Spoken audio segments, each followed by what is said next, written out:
people change all the time. But why is it so bad when somebody travels and it just really affects them? I like to see it as a souvenir.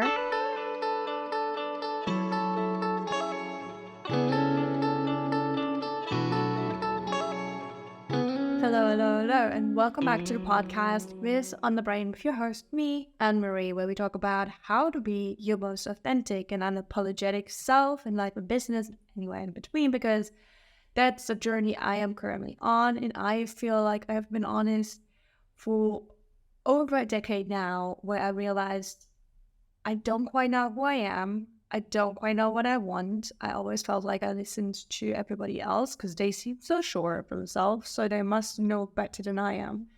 And I started just focusing on all of that noise and drowning my inner voice.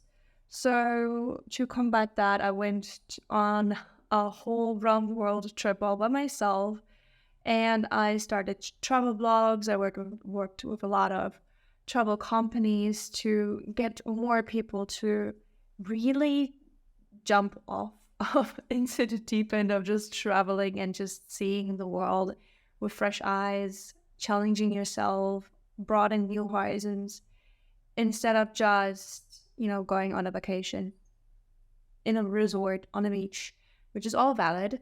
But the real change comes when you are out of your comfort zone. You try different things, you push yourself a bit more to what you didn't know you were capable of. And I don't mean that you should be reckless or that you should not listen to good advice or not do any research. No, but it's just really because you are in a foreign country, the culture is different, language is probably different, there's other expectations, there's ways that things are run that are not entirely familiar with, you and vice versa. And just by being thrown into an unfamiliar environment, you're automatically off the autopilot, which you are on at home mostly. You just take the same walks every day. You are just on autopilot. You are having a very routine life with a lot of system in place. It's very predictable to some extent. But when you are traveling, there's a lot that can go wrong. And I always say there's also always something that will go wrong. So I'm always just prepared for that to happen. And I'm not really surprised when it does. I'm like, there it is. It's out of the way now. And that could be your luggage getting lost, your plane not even coming, it's still in a different country. Maybe you arrive at your holiday home and it's a disaster, or it doesn't even exist. Like that happened to me. I arrived at a hostel in London and it was just rubble. There was no house, no building. Left and right there were buildings, but my hostel did not exist. And it hadn't been for a couple months, even though I booked it the day before. So that was suspicious. And I had a client meeting in 15 minutes after I was supposed to check in. So I still managed to go to the nearest cafe around the corner. I found one with Wi-Fi. I quickly rebooked something in the area and dropped off my luggage, raced to the client interview. Then I sorted out the situation because I needed my money back. Like, that's not cool. And stuff like that happens. It is frustrating. It is so sometimes even petrifying, especially when you are by yourself, and especially if you are far away or in a different time zone, so you cannot even call your friends. Not that they could help you in many situations, but it's just to be heard, to just not feel alone. But what I learned in the traveling is that you're not alone, because if you're staying in a place that has other travelers, could be a hotel, could be a hostel, which is much easier. You already have the same common ground. You already fish out of water, and you already have a baseline interest, which is travel and the city and place and country you are in. And so it is so much easier, even as an introvert that I am. Like, I'm super introverted. It was so hard for me when I started traveling to warm up to people. Sometimes people would just, I don't know, almost take pity on me and then adopt me for a day, and like we'd go on an adventure, and that's when I really thrive, and that's one I love.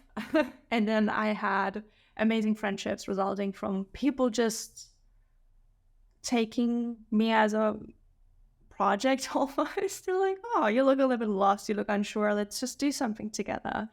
And that's where you also have to listen to your gut feeling. So in this episode, I want to talk about specifically safety as a solo female traveler, because I got the conversation pretty much every day that I was traveling for 8 years nonstop around the world by myself. Women would come to me and they would be like, wait, you're traveling by yourself? Like, I could never. You were so brave, and I'm afraid to do it. Like, those three things I got all the time, almost verbatim. And I know it feels like that because I was deeply, deeply scared of solo traveling before I did it. And I remember I was studying in England as an exchange program. And my goal was to see as much as possible while I'm in England and to get to know the culture. I wrote anthropological books before coming. I was like geeking out over England, history, culture. I especially was interested in the literature because I was a huge fan of what I like to call my trifecta: Shakespeare, Oscar Wilde, and Jane Austen. My absolute favorites. So when I was in England, I just wanted to soak it all up. And the program I studied in was international communication. So there were 0 Brits. And I was like confused. And even in my dorm, no one was British. I was like, that's so confusing. I think like in the last couple months, someone actually transferred to my dorm, but most of them were Chinese. And so I had different kinds of culture shocks because I wasn't prepared, didn't read up on that. For the British people, I already had like a set of expectations of where the culture clash could be with my German raising. And I was not prepared, but that's a different story. I absolutely then set out to befriend the locals, and luckily next door the dorm had absolutely lovely people, and I'm still in touch with some of them. They've become great friends, and I like to visit them every now and then. And my international friends, they didn't really care. They just wanted to party. They wanted to live the college life, drink, go to party every day. And in that town, because it was a student university town, there would be a different special deal night. Like on Tuesdays, you can go to this pub and get like 10% off on like shots, and the next day you could get this off of like beer. And so people would just rotate around town on the different events to get drunk and party. And like I said, I'm an introvert. That is like my worst nightmare. I don't like the noise. I get so overly stimulated, overwhelmed by all of that. I didn't know I had ADHD then. Now it explains a lot because I can't deal with the smells, the noise, the colors, the lights. Everything hurts. It's too much. I can't process. And then especially when people get drunk, they come so close. I'm like, ew, personal space. And so I don't even drink. I never drank. Like, again, a sensory thing. I still hate alcohol. Even if there's a tiny bit of like rum in a cake to get whatever flavor, I hate it. I absolutely hate it. There's only one cake I tolerate: a rum in a chocolate coating, which is Ameisenkuchen. So Ant cake, German cake. Love it. But I just tolerate it. Like I taste it, I'm like, yes, it's okay-ish. But I then was like, what the heck? I wanted to see places. I don't want to use up all of my money to spend on drink deals, which again, like I don't see the point in spending so much money on drinking Coca-Cola every day at an expense. And I'm like, okay, guys, I decided that if nobody wanted to do it, or like they would always promise, but they never actually follow through, and that deeply hurt me, and that deeply made me so frustrated and angry and sad. And I realized that I don't want to be like that. And yes, it's also not their responsibility to fulfill all of these wishes when I can just get myself a rail card and then travel. Because at the time they had, I think they still do, don't know. They had a young people's rail card for under 25, and you can get like 20% discount or something on all train rides in England. So I got myself that, and it paid off really fast, really well, because I was traveling on like 3 days a week at one point. Every day I would just like look at the map, see what the best deal was. Sometimes I would travel for £5 and I would be like, so where can I go for £5? Okay, I'm going to Lytham, I'm going to Blackpool for £15, I'm going to Liverpool, and different beaches and different, like I went to York, I went to Edinburgh, Foxmanay. Like there were so many places. Chester I went, and only very rarely I took a friend with me. And that's also when I realized how important it is to be selective about travel buddies, that you have a clear communication up front to see if you're actually a match for what you want to do that day or what your type of travel is. Because I didn't care much about museums, I didn't care much about shopping. So if you want to go with someone who really just wants to shop, then you need to know like, hey, we can just separate ways. And you do you and I do mine. We can just like meet up to do something you both like checking out cute cafes, going to a park, whatever. Or it's not a match. So I traveled with someone with uncomfortable shoes, and I was the typical German dressed to hike. And so I was again very frustrated that I didn't get anywhere, because she's like, oh, I don't want to go to all of the sites. I don't want to do this. I don't want to do that. I'm like, why did you come with me? That's the point of me going. I wanted to go sightseeing. I wanted to go hike. And yeah, communication up front would have definitely helped. But I learned that when I realized that I do not have to have someone by my side to do things, because that's always what my brain told me to. I cannot just do things by myself. I have to have somebody else there. For a lot of reasons, let's not unpack that. That's not correct. But that was when my brain told me. I was deeply insecure, very codependent. Issues. And so I started doing it by myself, like little day trips, little getaways. And I realized I was fine. Nothing bad happened. The world still spun around, and I actually had fun. I saw tons of things at my pace. Sometimes I ran like a crazy person from one side to the next, like it's a competition. And I found that exhilarating when I took friends with me and did that. I remember doing that in Sweden. We had a couple of friends when I worked in Sweden. I took a couple of friends with me to Stockholm, and I tried to communicate that I wanted to do maximum sightseeing, and I had a plan, and I ran it by everybody, and they were like, cool, because I had no idea what that actually entailed. I had everything scheduled out to a T, like the minutes, because I went on Google Maps and I looked at how long it takes to walk the distances, and I calculated it like very type A. Very ridiculous. I don't do that anymore, but we saw so much in 3 days. Usually people would take like a week to do that at a leisurely pace, which you should do when you're on holiday. This isn't an exercise like a marathon. Again, old me didn't know that. They were exhausted. They were complaining all the time. They like hated my guts. And then after a week, after they settled down a little bit, they were like, you know what? I still am mad at you for pushing us so hard. But I would have never seen a fraction of what you found out, like all of the research I did and all of the places we actually saw.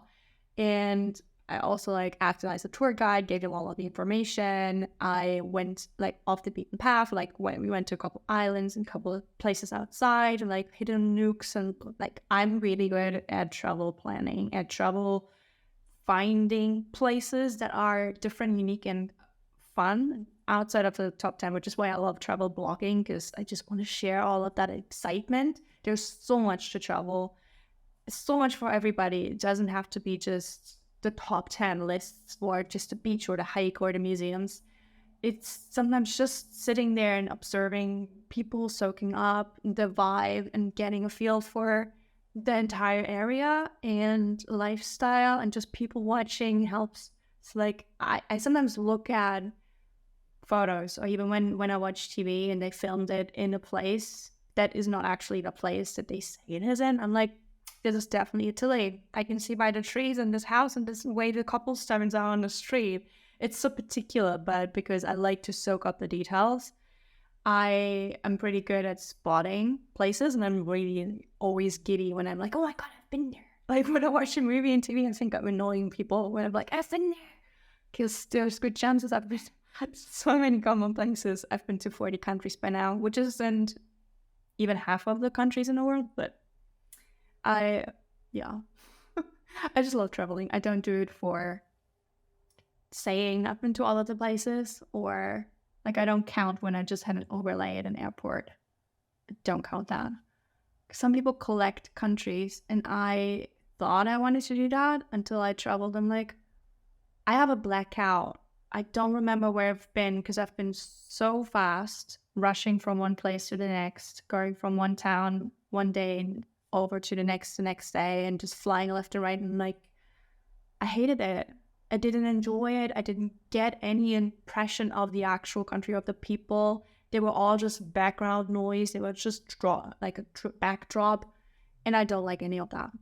Like, that's not what travel is about for me. That's just showing off. To whom, really? Who cares?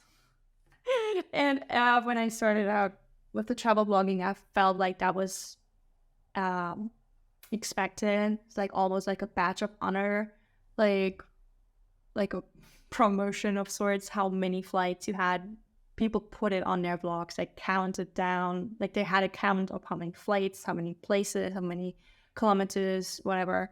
And I felt less than because of that, which, was on me. But it's like bizarre when you think about that. It's not great to brag about how many flights you took, because that's bad for the environment. I like staying in the place longer. I like to walk. I like to take public transport. People look at me strange. Like, why you don't want to drive a car? So what I learned is more about myself. First and foremost, that was the biggest shock almost. You've seen all of those people when they come home after they've been abroad for a while. Maybe they studied abroad. Maybe they had an internship. Maybe whatever they did. And Peace Corps work, for instance.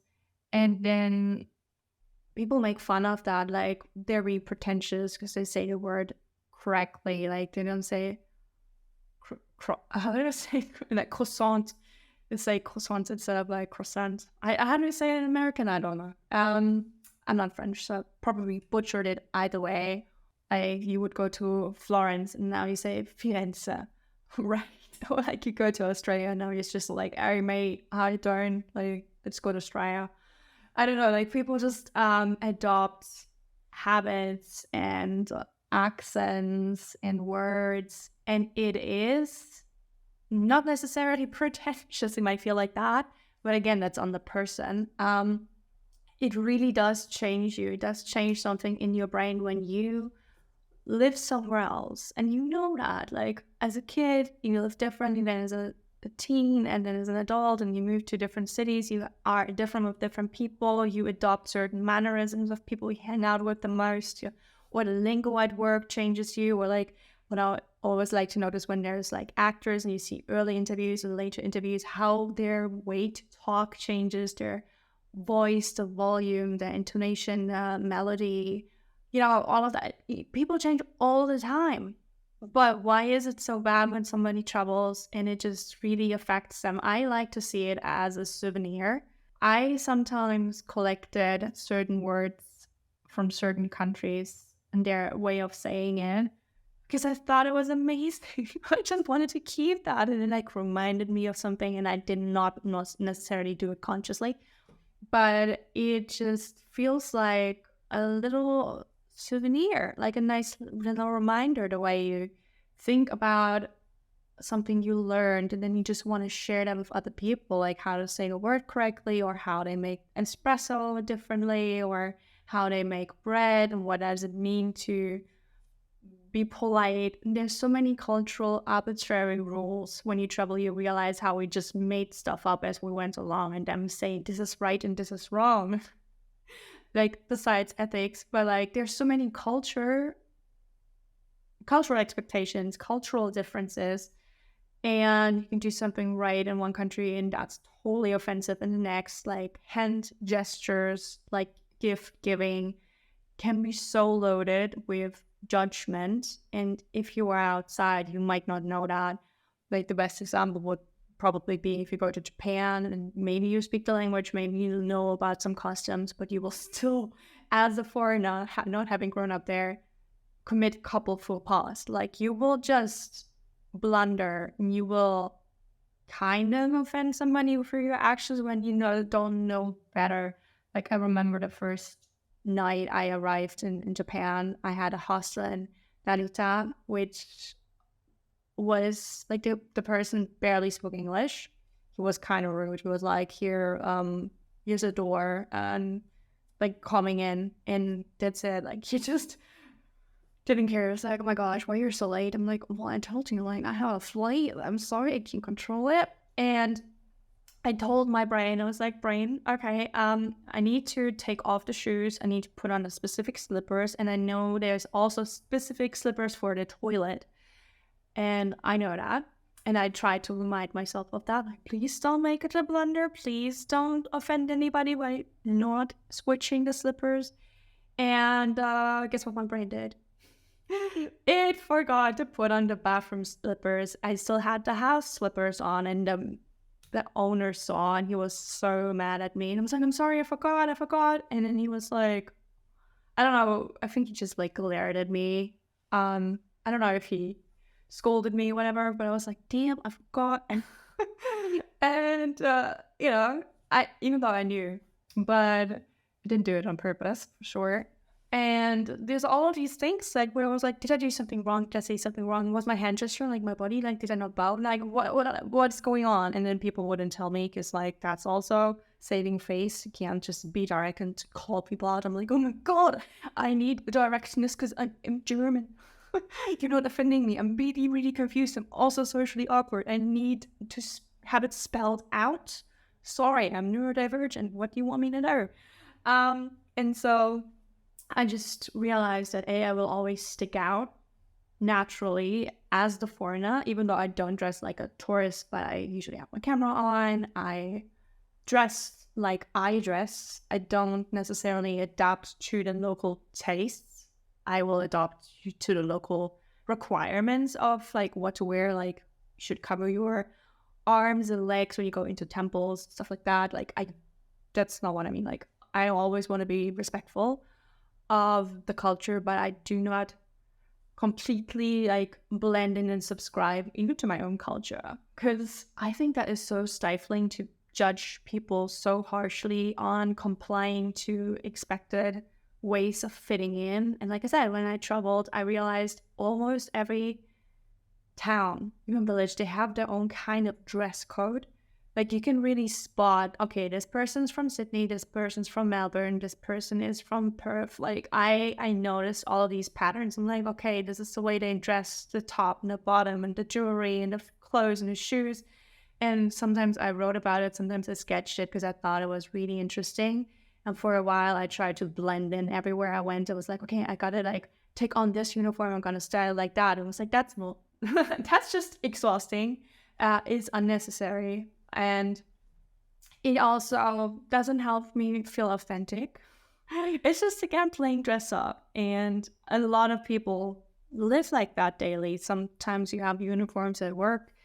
But like I said, what I'm striving for is being more authentic, more myself. And if people are confused by that, so be it. That's their thing. I just still live unapologetically myself. And I also found that the people that stuck out with beautiful colors or hair or tattoos, styling items, I thought they were the coolest people.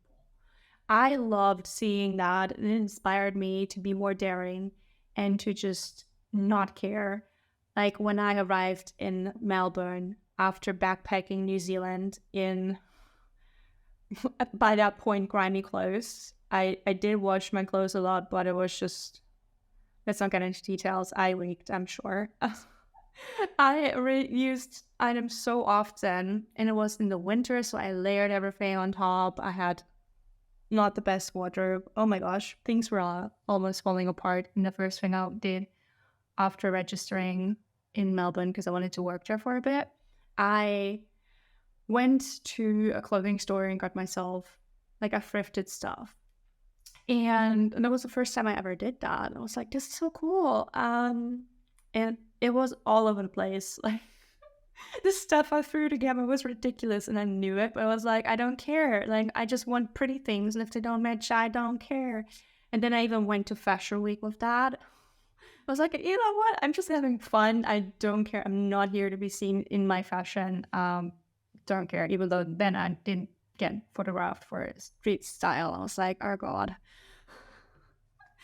I never know where it ended up. Like I lost the card of the photographer. I never saw the picture end up somewhere. Oh my gosh. I would have seen it, but I might have cringed real hard. If you ever see someone with bright pink hair on Melbourne Spring Fashion Week in 2014, that's me. I did get photographed so often. Oh my gosh. I did report about it as well. Like I documented the Fashion Week. I went crazy. It was amazing. But that's, like I said, I had pink hair. There's a whole tragic backstory to that because that was the worst ever hairdresser appointment I've ever had. And I had a lot where people actually got fired because they ruined my hair so bad. Not that I went carrying on and got them fired, but I was just like, you know what? I don't think any of this is even. And I asked somebody else, and they're like, oh my God, like, no. And then they fired that person because they've done that a couple times, but never as bad as with me. I'm like, yeah, that isn't the first time it happened. Why me again? Oh my gosh. But yeah, so I butchered my hair. I had a wild, bright pink pixie cut that looked like, did you ever see a Goldie Hawn movie with Walter Matthau? What is this? What is this? Something goldfish? No, that was it. That was another Goldie Hawn movie. Oh gosh, something with a cactus, Ingrid Bergman. That movie. That one's so fun. How do I forget that movie? Oh my gosh, it's amazing. But she had the cutest pixie cut and she looked adorable. And I wanted to go like that, but I looked like a bored housewife who had an accident with her hair dye. And so I ran around covering it up with like a flower wreath and pretended to be make it on purpose. It looked ridiculous. I hated it so much. But then suddenly, for the next couple months, because I tried to re-dye it in like pastel pink, which was the original idea. I wanted it to be pastel. But they forgot me in a hairdresser shop. They just went and had an extended lunch break while all of the stuff was burning into my scalp. And then I dyed it a little bit purple, like I just did it all by myself. And again, it looked horrendous, but not as bad as what the hairdressers did. And people, like old women on the street would stop me and they're like, excuse me, hon, I just need to tell you that your hair looks amazing. And then they just went on their merry way. And that happened to me like 8 or so times where I was stopped on the street by lovely old ladies and they just were like, I love your hair. I love it. And I'm like, thank you. I hate it. I'm so confused, but thank you so much. And that is just absolutely lovely. So like I love those random encounters when I traveled. And then even when I just had random conversations with people in the hostel where they would be like, oh, have you been to this place? Like I was in Auckland. No, I think I was in Hamilton, New Zealand, which was rather boring and the weather was abysmal. So even going to the lovely gardens, because they have gardens from all over the world as like an open viewing museum. So you can walk from like a Byzantine garden into a Japanese garden into like a Neanderthal garden. It's gorgeous. And that was it. Like I didn't know what else to do with myself. I think I wanted to go to the movies, but they were closed that day. So I was like, oh, I'm so bored. I'm going to go away tomorrow. I don't want to stay. And so I just asked someone and they're like, yeah, you should go to Napier. I think you would like it. And I went and it was true. And so I would just ask people. They usually approach me until I like learn to trust myself to be okay talking to people and like sussing out who is okay. Again, the gut feeling is so important because some people give you a weird vibe and you just trust that. You don't have to like treat them bad or be mean to them, but don't talk yourself out of it. Ever. Because when I did that, like in Australia, I was in this hostel which was a shithole. I was supposed to even write a travel review on it.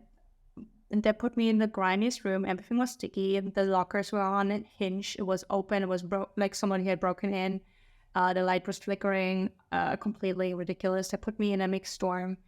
And then the sleaziest guy ever, clear fuckboy, he walked in, and those other two girls in the room, they were like swooning. I'm like, no, he's icky. Don't know what it is about him. Probably he's feeling himself too much. But he's also icky. There's something off. And he was charming, laying it on thick, and he tried it on me. And I was like, don't try, buddy. There's no way. And so he took both of them clubbing. Again, he tried to convince me. I'm like, absolutely not. And they all went, and I slept on some of my valuables, but weirdly enough, not on my wallet. I left that in the backpack. And the next morning, he kind of woke us up and was like a whole display of affection. Like, oh my gosh, he had the best night, and he had so much fun with everybody here in the room. I was like, what? Like, I was sleeping, what do you mean? He's like, yeah, thank you all so much for the gift. And he threw me a huge smile. I was like, wait a minute. I didn't give you any attention. Nothing I gave you ever. No, and then he left, and I was like, oh my God. And I raced to my wallet, and it was empty. And I usually only had like $20 on me ever. Just, because I was afraid to get robbed or to lose it because I have ADHD. And yeah, that day I actually took out an entire week of rental money because I wanted to move to a new hostel the next day for a week. And so suddenly like 120 Australian dollars were gone. And that was a lot of money for a backpacker who lived off ramen noodles. So I ran down trying to catch him. He was just walking out of the door, and I told reception, this guy just robbed the entire room because the girls also had checked. And he had made them take out 300 British pounds the night before while he got them drunk. And they did that. And he took all of that as well. Like, they were really screwed. I think, but the reception was like, yeah, don't care. Probably not gotten paid at all. Like, usually, work for accommodation kind of backpackers who were like, yeah, don't care. It was like, just call the police. I'll talk to them. They're like, mm-mm. And so he just walked out with our money. I don't know if I should have just tackled him. I did not. And even when I reported it to people who wanted me to write a review about the place, like a full like travel article, they were like, yeah, you just probably made that up. I'm like, excuse me? What? The audacity.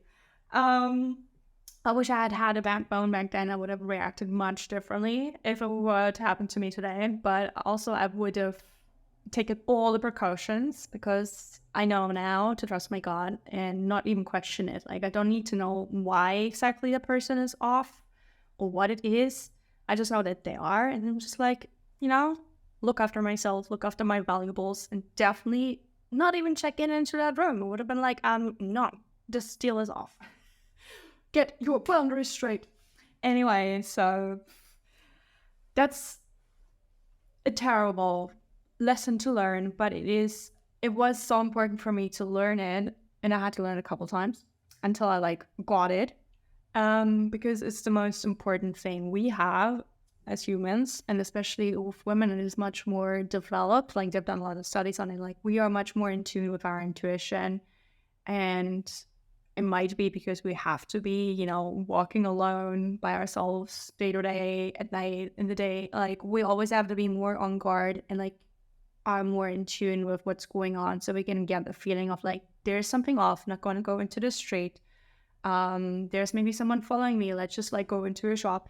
Knowing more about your environment, being on alert while not being scared. That is the biggest difference, that even though you should be aware of your surroundings, I like walking around with my headphones, but if I do that, I'm either just very aware of where I am. So this is a safe area. I'm still watching out specifically. If I don't have all my senses, then other things need to be more on alert.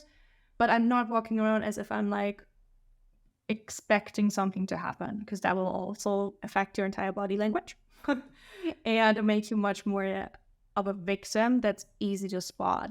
Because usually when you travel, pickpockets will know who is the easiest one to pickpocket. Like if you have all of the precautions, sure, people can still rob you, but they don't want to waste your time when there's somebody who's such an easy target, because they're having all of their zippers open, like the valuables are in the outside pockets, in the back of their backpack. They go to all of these street performances where they get distracted and you wouldn't even notice somebody like getting anything out of your jeans pocket. Like they have so many techniques. They're really good and stealthy. So if you just have better precautions than other people, you're already better. And most people don't really think about it. I have to remind my dad so much of a lot of things that I'm just like, I could have just stolen that real quick. And I'm not trained in that. Like, that was easy. You could have like swiped your wallet just right there. It was on the table for a second and it could have been like napkin on it, taken it. There's so many things that you hear about when you travel, like where people would break in if you stayed at like a holiday rental, what they would look for, what precautions are necessary. Or now I also learned that when you go to a place, and you should always ask the concierge or like the reception, where should I walk to be safe? Where should I never walk? And at what time? Because like in certain places, they will like warn you of being around the train station area. That's usually more dangerous in some places, or like just grimy. And then there's certain times of the day, like after 10 p.m. until the 5 a.m. shouldn't go to all of the parks. Like, I mean, I remember in Dublin, I was visiting a friend and we hung out with her crew a lot. And on St. Patrick's Day, obviously everybody drank except for me. And we were walking around town, and then her Irish flatmate, he was like, so it's 9:30 and I'm gonna go home. And we were like, why? Let's just have fun. Let's hang out. And he's like, I do not want to be in this area after 10 p.m. There's stuff going on, especially do not ever go to that park. They're doing all kinds of drugs and stuff. And he was like, I'm not taking chances. And people try to convince him. And he's like, you don't know anything. You're not even from here. This is not an argument. This is just an information for you. Do with that what you will. And of course, the group didn't care. I was like, guys, I think we should like listen to him. We also have to say we're like, let's go. They're like, no, we need to like do this and like walk around. And so I've felt obligated to be the one on the lookout and like to drag him into different paths. Like, let's just not go there. Like, just go down this road instead. Like, this feels like safer. Like, this has more CCTV, or this has better light, or like something's off here. And so I would just like constantly guide them left and right, because they also looked very inebriated. Like they were clearly tipsy. I'm like, you're so easy to overtake right now. I don't want to like have to fight off everybody. Like we were still like in a group, but still. And so we eventually made it close to where we all lived, and then we had to part ways. And then the one guy who had to make fun of the person, he was very, like, he wouldn't stop. He's like, oh my God, he's so dumb. Like, there's nothing safe. Like, oh, I can defend myself. And I looked at him like, you can't even coordinate your arms right now. And we were like, just be safe. Just go straight home, go and sleep. And he laughed it off. And then he just went back home. And even just the 1 minute that it took for him to separate from his friend next door, in the house next door, he actually was beaten on his doorstep as he was trying to fumble with the key. And he ended up in hospital, and he was so petrified and traumatized that he flew back home as soon as he was kind of recovered. And he just cut short his entire change abroad because that scared him so much. And I just thought that was such a weird coincidence that exactly that person who didn't believe any of that and make fun of it would be attacked on his doorstep. And then a week later, another friend of the group, she was in her room sleeping when suddenly some stranger came into her room, looked around for valuables, and she had the common sense to pretend to sleep, like, or not move at all, like, she didn't move. She was just like under a blanket, like, oh my God, oh my God, oh my, like, freeze response worked in that moment because the guy left and I think he stole a TV or whatever. And nobody like fought him off because that could have ended in a whole lot of mess, blood, and worse. And so she also reported to the police, and they're like, yeah, that's common in this area. Like, we're seeing it all the time, and you need to do this and that. And I think somebody had told her, and she was like, nah, I'm not gonna lock the door. Just pulling it close. And, so like, do listen to warning advisories, do listen to the locals. Doesn't mean that you should be scared of it and live in fear. No, but you should just take precautions. Just look after yourself. Why don't you look after yourself? Just be smart about it. And yeah, so I guess this turned more into like safety for women as well. I guess there's so many more tips I could give about traveling safe as a woman, like having all of the security numbers safe in your phone before you go, like emergency hotline for your insurance, for your Visa card, for police and ambulance. Because sometimes in certain countries, like in Bali, that's not a country, but like in Bali, when I was there, I didn't know that each district had their own emergency number. You couldn't just have like a central number.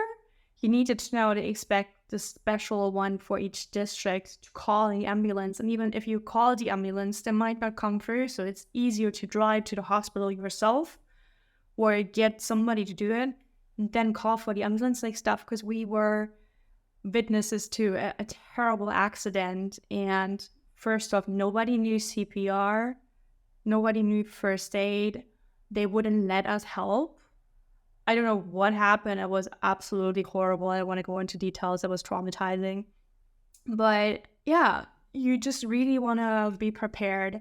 You always want to have travel insurance. That's the most important thing. And by now, actually, insurances will also let you take it out after you already left. In the past, that was impossible. But I always use like Safety Wing. I can put the link down below and like an affiliate link because I use them a lot. They've helped me so much without questioning it. They're like, oh, I had this bike accident. I've been to this doctor. They're like, sure, here, we cover it. And that is also great for Americans because you have such high expenses. In many countries, it's just cheaper generally. But if you have travel insurance, you only pay what the travel insurance was originally what you paid. Like, I don't know, 35 euros for like 2-week trip. Or like even a month. I think I pay like 35 euros for a month insurance with travel insurance.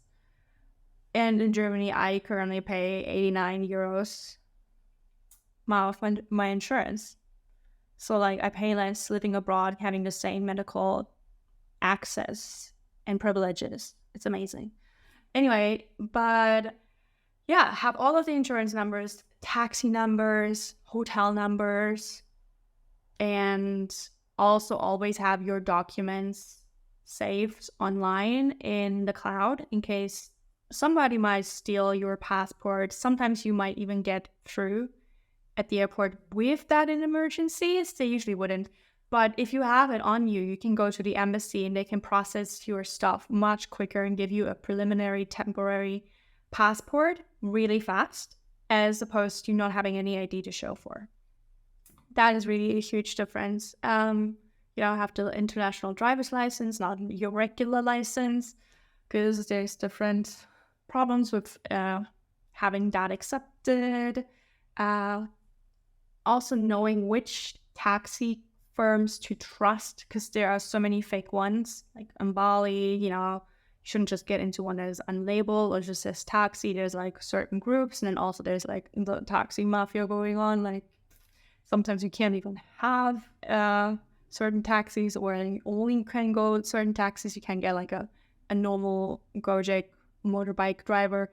And like in Malta, there's certain taxi groups that are not actually official, but they like to collect tourists, and then they will charge more to let you out. Or they would drive like so much around the block. That's why I always track the routes on my phone. I always download maps.me, which is a free app, and it's so much better than Google everywhere in the world.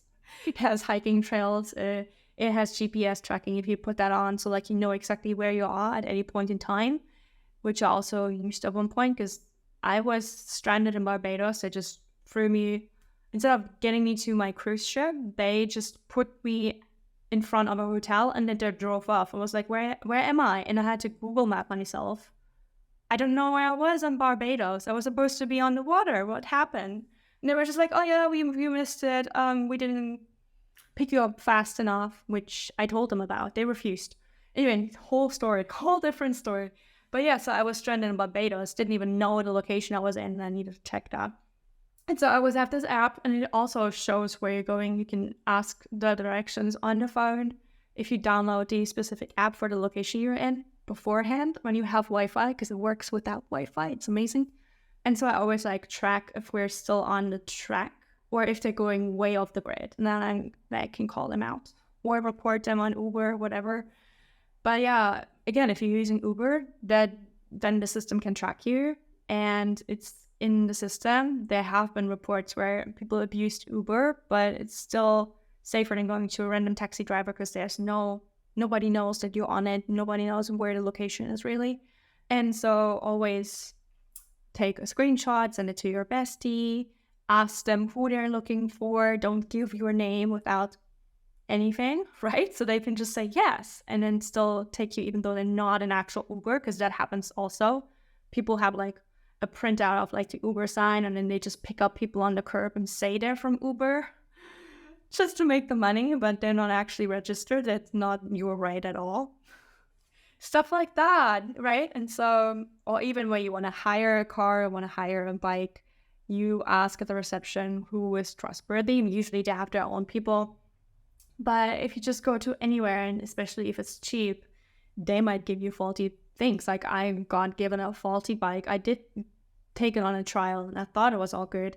And then I got into a horrible bike accident on my scooter because the brakes stopped working. They worked when I tried it for a test run, but then actually when I needed them, didn't work at all. And I crashed into something because it just didn't work. And that was horrible. That also was traumatic. And then as well, I was glad I could use my travel insurance to get medical treatment because I couldn't walk for a week.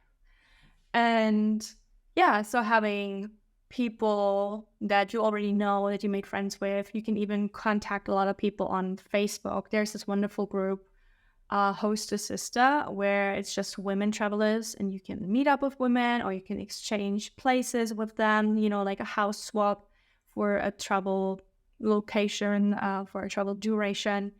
And like couch surfing, you can ask people to just hang out with, you know, like a local to guide you around. I personally always stick with women because some people just use that for hookups. And you're like, no, I literally just want to sleep on a couch. I didn't mean in your bed. Right? And so I usually just stick with women. I vet them when I like go through the process. Even on Airbnb, I look for the reviews. I look for what's written between the lines. I look at what they wrote for other people, because sometimes they pay people to write reviews, right? So like you want to do research specifically on the location, on Wi-Fi. I always like to look at the Wi-Fi, not just because of work, but also, you know, so I'm not off the grid, and all the facilities they have in the building, outside in the area. If I can go somewhere, if it's safe at night, I can ask in local Facebook forums what they think areas to avoid are. Like you can just ask in special travel groups. You can even tweet it out. Like usually people will tell you like, oh my gosh, stay away from this area in this city. I wouldn't know that as a tourist. So like there's a lot of research that goes into being safe. Or if you go to like, you know, a tour company, a travel information bureau, you can email them, you can go to a tour provider, and then they put together a program, and then they usually keep you in the group, usher you around, and not have a local who knows stuff until you don't fall astray. If you're really scared to go travel by yourself, that's a great way to meet a lot of people, to see a ton of things, but also be in a safe space because you're in a herd that is protected, that you know, is also officially certified. So you're safe. I did that in Australia because I wanted to see so much of the outback, and that is a a legit scary place to do something, even if you are well traveled. There's like I said, certain things in certain countries you need to be aware of. And for the outback, there's so many rules to just not die, because you can drive for hours and there will be no other car, there will be no houses, there will be not even reception to call for help. And even if you did get a call through for emergency, they might take hours to come with the helicopter to help you. So, like, coming prepared with enough to drink, enough of water, but like in the way it's stored, the way you have the wheels on your car, like there's so many different things that can go wrong, especially when you're by yourself. So I was like, not gonna mess with that. I'm just gonna book tours to take me all the way from Melbourne, the Great Ocean Road, to Adelaide, and all the way from Adelaide all the way up to Darwin. I flew over from Darwin to Cairns and then went on bus trips from Cairns all the way down to Sydney. So I saw like a ton of things, and most of it was on tours. And what I loved about the tours was that it felt like a family. Like pretty much within the first day, I already had made so close friends with a couple of people. We already had like little rituals, and we knew each other's quirks. And it was like so fast the way you bonded with people, because you were in this foreign place together. You were experiencing these amazing moments together, like you sharing those impressions. You like mind is blown together. And at one point we were hiking around Uluru, and that one was still, to say, the most life-changing and eye-opening and like fascinating things I've ever seen on my travels. Because there's something about the energy, it's just something about the aura of this area that gets to you. And it's totally understandable why that is like a big holy place for the local Arnhem people. Was it Arnhem? For the local indigenous people. It is so impressive. And so for I think a 4-hour hike we did, I was trying with a friend from the group to come up with adjectives, and we were just nonstop saying all kinds of words that we were trying to describe this amazing unique rock with that didn't even compare, that didn't come close. We were working on superlatives, and that was kind of fun, just like to mess around and do all of that. And so, yeah, balance it out, like grab someone from the hostel and you feel you have a vibe with, go on a day trip, go explore parks, go on a hike from beach to beach, or ask in Facebook groups for a day trip. You can even put it on blackboards in hostels. You don't even have to be in the actual hostel. You don't have to stay there, but you can still hang up your requests on a blackboard, right? Hey, I'm looking for a travel buddy here. Put it on Facebook, looking for a travel buddy there. And then again, vet them. And you can book a tour. You can ask friends to show you around. If you have friends in foreign places, maybe you can stay with them. Even if they don't have the time to take you everywhere, they will still give you so much information that a local only can. And ultimately, you can do it. I just recently had a conversation with a close friend who was so excited to go to London, and she had like a total 2 weeks completely planned, and I was so proud of her. I'm like, oh my gosh, you never leave the house, now you're going to England, like, look at you. And then I got so excited for her, and I gave her all the cool things that I would see, and like, does she like this thing? Like, I would recommend going to this place or like that place, like giving her recommendations for restaurants and stuff. And then she was like, you know what, I'm scared. And she called it off. And we're like, did I do it? Like, did I scare you right now? I thought you wanted to go. I'm so confused. And she's like, no, I've been like scared for a while. And now just hearing all of the cool things, I don't know, like it had the obvious opposite effect of what I intended. I felt bad about it. I was like, no, what? No, it's not even that. Like, it's different if you go to like places that are less organized, less easy to traverse, like less accessible, or less, or like more against women's rights. Like, there's some places where it's really scary to walk around alone as a woman, but London, it's not. Like, London, I found really rather easy to navigate. Like, it's a bit confusing, it's a bit loud, it's a bit much, but you can walk pretty much everywhere. Just wear the good shoes, know where you're going so you don't go in circles. Have your set of places that you want to see, because there's so much, you will be overwhelmed trying to see it all, because that's not gonna happen. And then Yeah, you will be exhausted, and I've done that a couple times, speaking from experience. But you know, just trusting that you got this. Just reminding yourself of you've already been traveling to other places. You could have gone to like Berlin, might have gone to Copenhagen, like other similar places. It's just a different look, different feel to it, but it is pretty much the same. It's not the same as if you are. I've been to London, so I can go to the Outback. Not the same. But, just usually when you find this fear, and I find I get the fear a lot when I'm in one place longer, especially when I'm in Germany, back home. I get all of these narratives flooding my brain again. It's like the wiring is still activated. Because when I travel, I don't rarely have the time to actually think too much about everything. I'm much more reactive in the moment, and I already have my safety net in place where I'm like, okay, if something happens, I know I got my back because I've done it before, because I've got all of the numbers ready. I have like a safety cushion like on my bank account, like a separate bank account. So if somebody were to take my money again, because that also happened when they had to freeze my credit card because they somehow swiped my information. That's why I don't like to give away my credit card.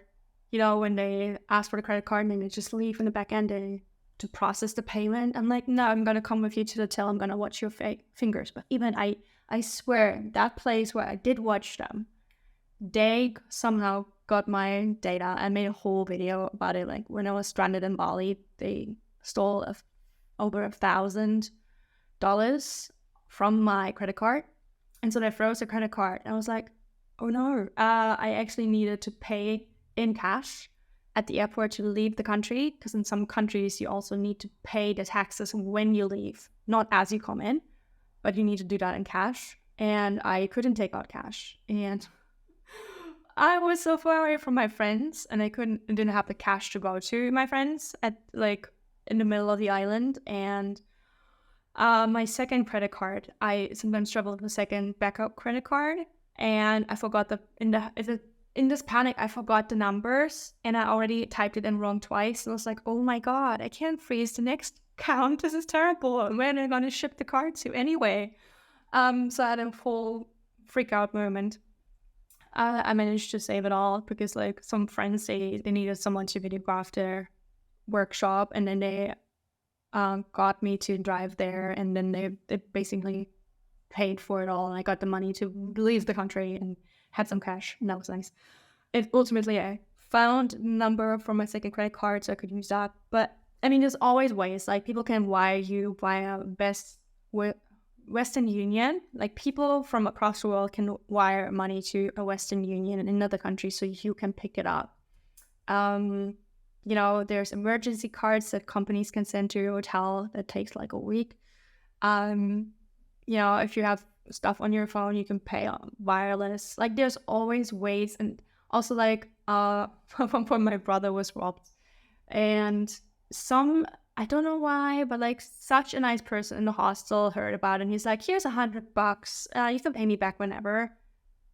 And they just gave him, a stranger, money, $100, so they could have money while they waited for the Western Union wiring to come through.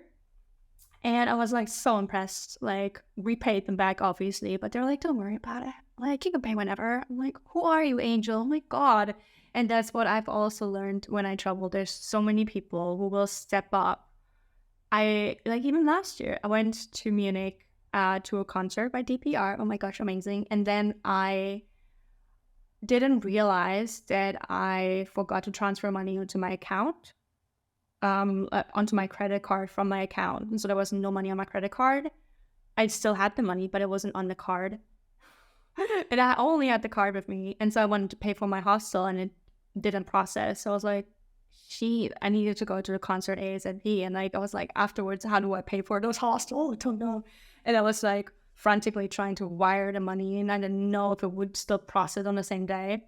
And so after the concert, I was so hungry, and I met a lovely fellow fan, and she's like, let's go eat at McDonald's. I'm like, oh, I don't have cash. Like, oh, she's like, I'm gonna lend you money, you can PayPal me. I was like, what? And she's like, yeah, just like, well, how much do you need? $20? And I was like, I don't eat that much on McDonald's. But it's like, I don't care. Like, you can have the $20 and then pay me back. And I was like, yes. Because then I also could cover the hostel or something. And then we just had, like, she gave me the money. And I was like, I'm just going to transfer right now. She's like, you can do that at McDonald's. I'm like, no, I'm a stranger. Don't trust me. And then I was like, please, I was trying to educate people. Don't just blindly trust people. Which was like, no, it's fine. And I could have literally just run off of the money and left her, which I would have never done. But I was standing on the platform like, no, I'm going to PayPal it right now. I'm like, is it in your account? Do you see it? I paid you, right? She's like, yes, don't worry about it. You're being weird. And so I could pay for food and I could pay for the hostel just because a stranger gave me money. And they were like, it's cool. I'm like, oh my gosh. And then I had so-called friends who turned out not to be friends, who were upset about me even asking them to give somebody $20. And I was like, I'm just going to put it on your PayPal right now. And you just give them the $20. Like, no, this is too much responsibility, too much money.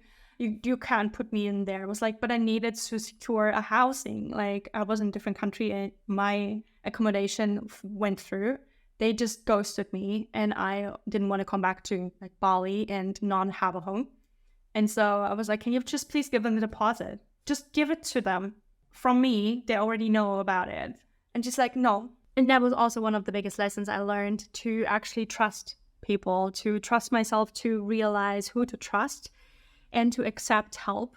Because there's so many ways you can have other people help you out in situations of need. You can go on Facebook and ask for a place to stay. If anybody has a couch to spare, maybe even emergency money, people can wire you emergency money, and have all the backup, the safety net, like I already told you, with all of the numbers, with the backup money, with the backup data of your documents, all of that in place. Because to me, ultimately, what I learned with travel is to trust myself, to learn more about myself and how I can be challenged and how I can overcome challenges. And while I do not want people to get into situations that were as horrifying and traumatizing and just felt so alone when you're at the end of the world and you're suddenly homeless and you're broke and you don't know what to do, that you still can reach out to strangers and they would help you. They could give you money, they would give you a ride, they would maybe point you to a location that they know, they maybe know somebody, you never know. So it's really important to be actually also open to yourself, vulnerable, and to, again, trust your God of whom to do that and where to do that. And the community with the travelers is just so beautiful, especially other female solo travelers. You can reach out to them, or even if it's just a solo female travel blog like mine. My travel blogs are called travelonthebrain.net. So if you ever have any questions, any troubles, any advice you want, or to just talk travel, all of my social media links are down below on like all the platforms. And I have so much content helping other women with the stuff that I've been through, because I just want you to have the best life possible. I think it's only possible to really live this enriching life when you push yourself. And yes, you can get into trouble, and yes, things will go wrong, but it's so rewarding when you realize how much of a badass you are and all the things you can overcome and all of the things and all of the ways you have your own back, right? And then you can pay it forward. So that's also one of the reasons why I started this podcast, because I had all of these amazing people show up and listen to my stories and hold space for me and giving me all of these amazing tips on where to go. It is really also one of the biggest ways to show yourself love, to travel, in my opinion. And I would love to hear from you what you think about solo female traveling as a woman. Like, if you're traveling by yourself, yes or no, what holds you back, what have you encountered? Drop it down in the comments below. And as always, I will see you back next week on Friday with a new podcast episode about me sharing about my life and journey with authenticity, maybe some more travel stories, who knows. And until then, I wish you a fabulous week. Stay amazing, stay travel-tastic. You got this.